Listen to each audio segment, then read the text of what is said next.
देख लीजिए पूरा जाम की स्थिति है। लोग निकलने की कोशिश कर रहे हैं। यहाँ पुलिस के जवान भी हैं, पुलिस के आला अधिकारी भी यहाँ मौजूद हैं और कांग्रेस के तमाम पदाधिकारी भी यहीं पर हैं। जय हिंद, जय भारत, जय उत्तराखंड। नमस्कार, मैं अजय लौटियाल भारत न्यूज़ लाइव में आपका स्वागत करता हूँ। देख लीजिए हमारे पीछे पुलिस के जवान हैं और कुछ कांग्रेस की कुछ कार्यकर्ता हैं। उत्तराखंड में पिछले कुछ दिनों में जो घटनाएं हुई हैं, नैनीताल की घटना को हम याद कर लेते हैं जिसमें एक मासूम बच्ची के साथ हैवानियत की सारी हदें पार हो जाती है।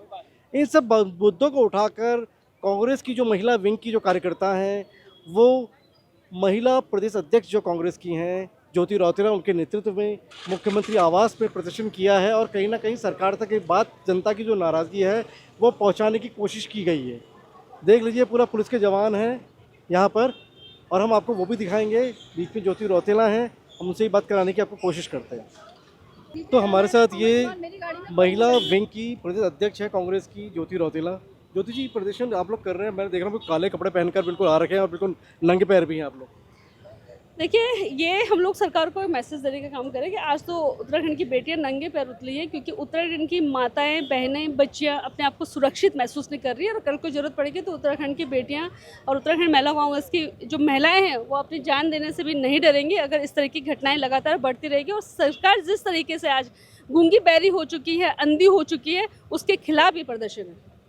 आपने देखा पूरे जो नैनीताल की जो घटना हुई वो कहीं ना कहीं संप्रदाय का रंग दे दिया गया, विशेषकर उसे रंग दे दिया गया। कहीं ना कहीं हिंदू मुस्लिम करने की जो कोशिशें हुई हैं, बड़े घटना तो कहीं भी हो सकती थी इस तरीके की। बड़े अफसोस की बात है, कल डोईवाला में अतुल चौहान के नाम से कोई केस आया है कि 4 साल की बच्ची के साथ उन्होंने रेप करा, तब कोई कुछ कम्युनल नहीं हुआ। अगर कोई विशेष धर्म जाति का व्यक्ति अगर बलात्कार में इन्वॉल्व है तो उसको सरकार कम्युनल कर रही ताकि वो ध्यान भटका सके। मेरा मानना ये है कि अंकिता भंडारी हिंदू थी, उसके साथ जो रेपिस्ट थे वो हिंदू थे, सरकार ने उसमें क्या करा? 3 सालों को अभी तक सजा नहीं मिली, उसके माँ बाप भटक रहे हैं। पिंकी रेगी, ममता, अरुण सैनी जो हरिद्वार का गैंग रेप का मामला है, आईएसबीटी गैंग रेप का मामला है, मुझे लगता है रेपिस्ट है, जो बलात्कारी है वो बलात्कारी है, बलात्कारी को सजा होनी चाहिए, उसको सख्त से सख्त सजा होनी चाहिए। लेकिन हर चीज़ को आप धर्म के एंगल देख के जो प्रदेश में माहौल ख़राब करने का काम सरकार कर रही है वो नहीं होना चाहिए। सरकार को जिम्मेदारी लेनी चाहिए कि कहीं ना कहीं उनका लॉ एंड ऑर्डर फेल है।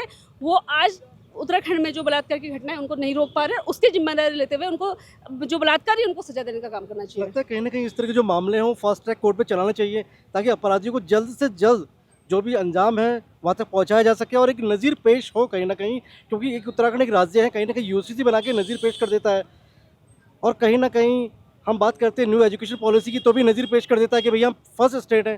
तो लगता नहीं है कि इस तरह के जो मामले हैं, बलात्कार की घटनाएं, बच्चों के साथ जो इस तरह की हवानियत की हदें जो पार हो रही है, फास्ट ट्रैक कोर्ट में मामले चलें और जल्द से जल्द अपराधियों को कड़े से कड़े सजा दी जाए ताकि औरों के लिए एक सबक हो। देखिए, मेरा मानना है कि अगर सरकार को नज़ीर पेश करनी है तो उनको बलात्कारियों को फांसी की सजा देनी चाहिए। जैसे आपने बोला फास्ट ट्रैक कोर्ट में, ज़रूर फास्ट ट्रैक कोर्ट में चलना चाहिए ताकि विद इन 3 मंथ्स बलात्कारी जो व्यक्ति है उसको सजा मिल जाए, उसको फांसी हो जाए, ताकि और लोगों को भी एग्जाम्पल सेट करे।